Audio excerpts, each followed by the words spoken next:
Hi, this is Myra with Boutique Paint. We're doing our second wood tote today for gift giving, and I went ahead and kind of whitewashed it with paint. I used a foam brush with just a little bit of paint on it and went over it so that some of the wood would kind of come through, and then just kind of lightly sand it back a little bit also because of the raised grain. And then on this one, we're going to stencil it. So I'm going to set this aside and grab the stencil. And then I'm also going to have a piece of cardboard behind it. And I'm going to take some stencil glue or stencil adhesive, and I'm just going to go over it with a foam brush.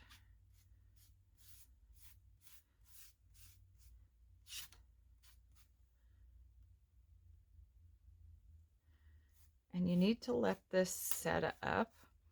And it says 5 minutes, but it really, 10 minutes is probably closer to the time, a good amount of time.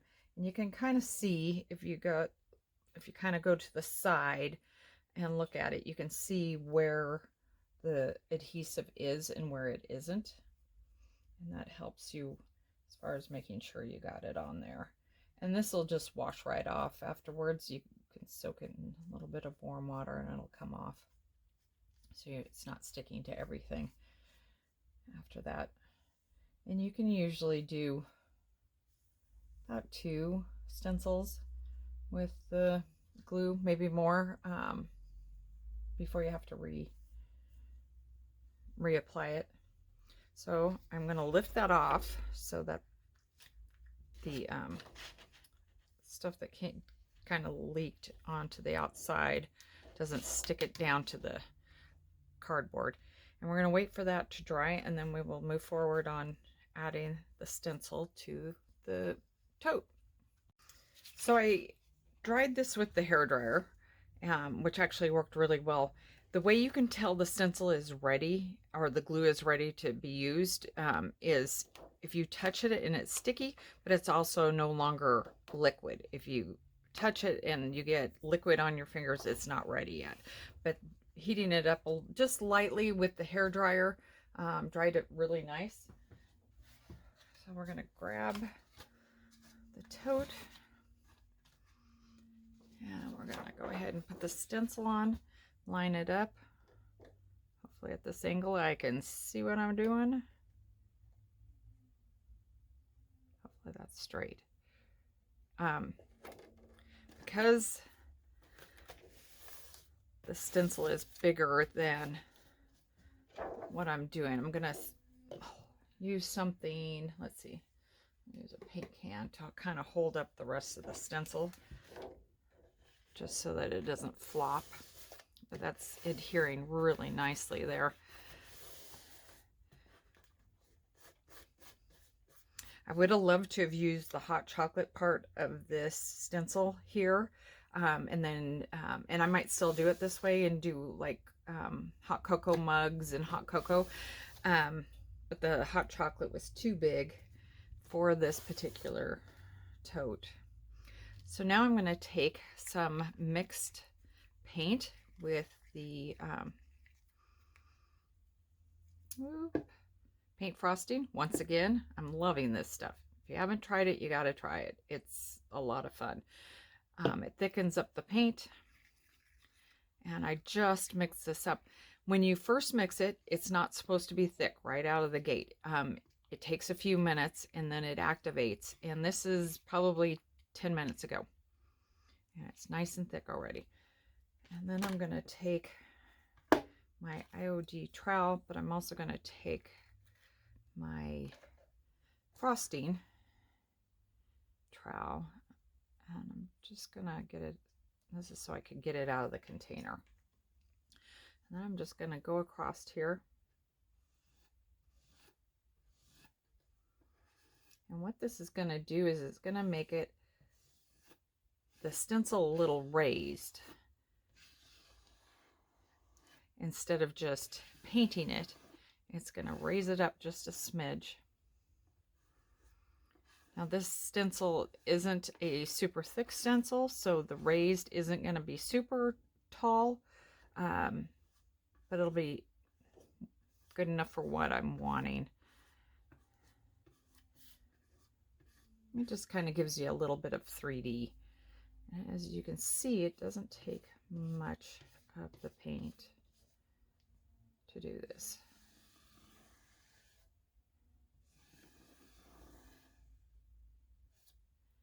There we go. Now I'm going to lift it straight up.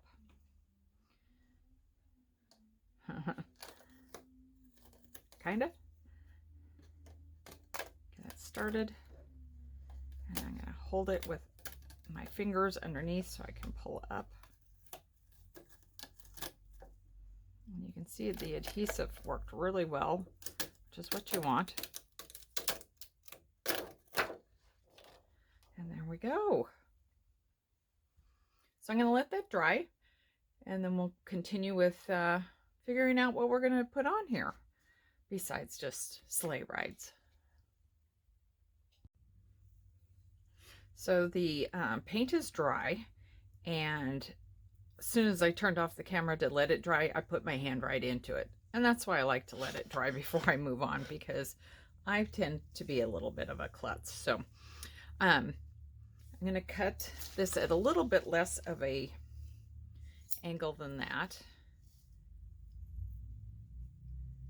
And this could be any kind of ribbon, but I want it to be start like that, so it's straight to the side of that. And I'm gonna kind of flip it so I can start it on the bottom. I'm just gonna put a little bead of hot glue right onto the ribbon.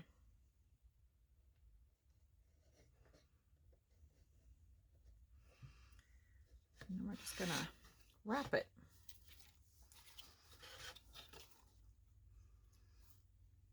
And that'll kind of dictate, the angle will dictate, you know, how you roll this out. Because if you try to roll it too loosely, it'll tell you, it'll do like that.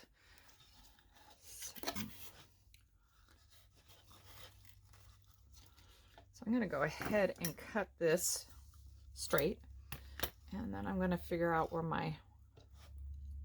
where this is going to end. It looks like it wants to end right about there.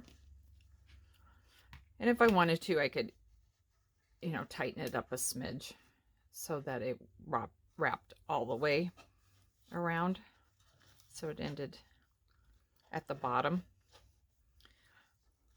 You can cheat it a little bit.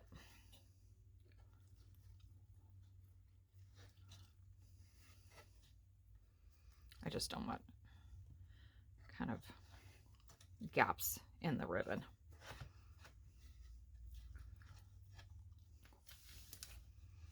So now I want to get in there and 45 it, or thereabouts.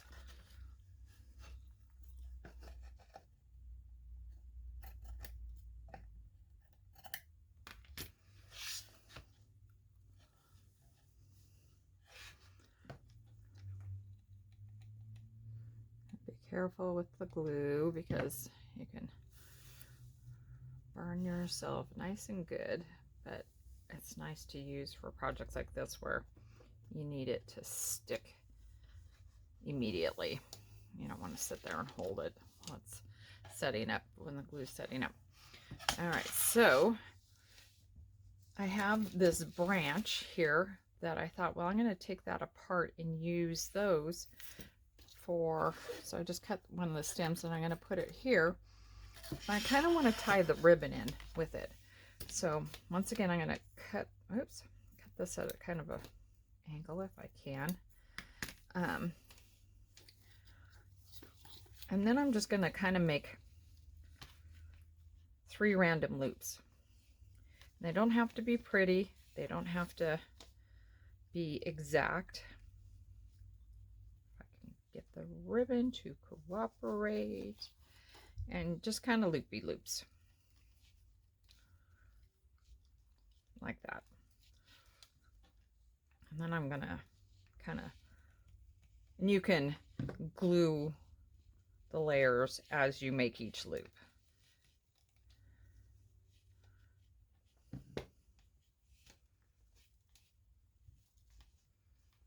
That one needs to tuck under there.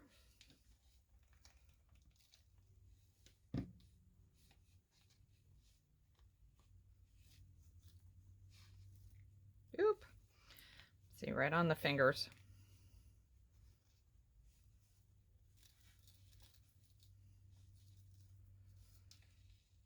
Try to hold the outside. You can see this is stuck to my fingers. I don't have it on the super hot setting, which helps because I've burned myself really, really bad on glue guns before. Okay, so now I'm going to angle this one side. Just leave some streamers. I'm going to put a little glue on this guy. Now I want the pine cone facing out. I'm going to raise this a little bit so it's not too close. And I'm working on a mat that doesn't care if I use glue gun on it or not. So you could put down like some tin foil or some and then cookie sheet, and that would work. Okay. I'll do the same thing, but you can see cute. And then pull that to the side again. We'll do it again. So this time I will glue it as I go. So I just made a loop, a thing of glue, and I just kind of twist it, and ooh, I hope I have enough. Didn't realize I was that low on this one. There's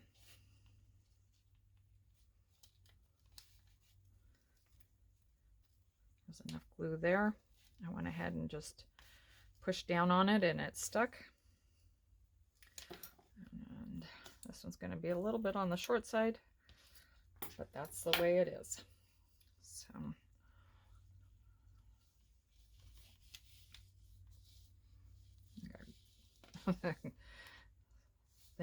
strings of glue now everywhere.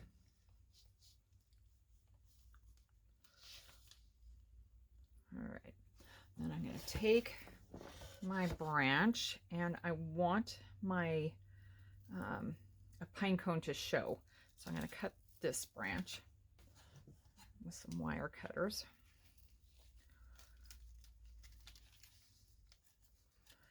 These branches are great to get just to have around to, you can decorate with them, but then, you know, you can cut them up, and there's quite a few branches on that to make different things with. Actually, that is up higher than I want it, so I'm going to do that, and then I'm going to cut that stem off, and then I'm going to glue the branch, and then I'm going to restick the pine cone.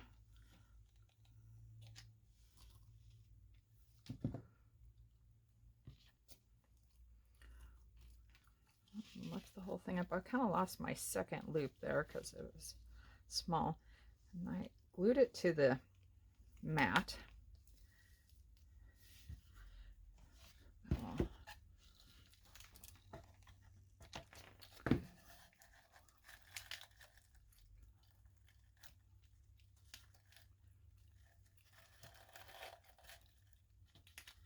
There we go.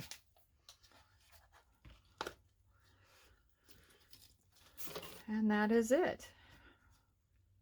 But whatever you have laying around, if you have, you know, some old branches or whatnot, an old ribbon, just play with that and see what you come up with. And I'd love to see it. You can post it below in the comments. I'd love to see what you come up with.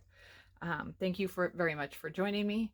If you have any questions about any of the products you see on here, I can speak English on this video, you can go to our website at www.boutiquepaint.com. Thanks. Bye.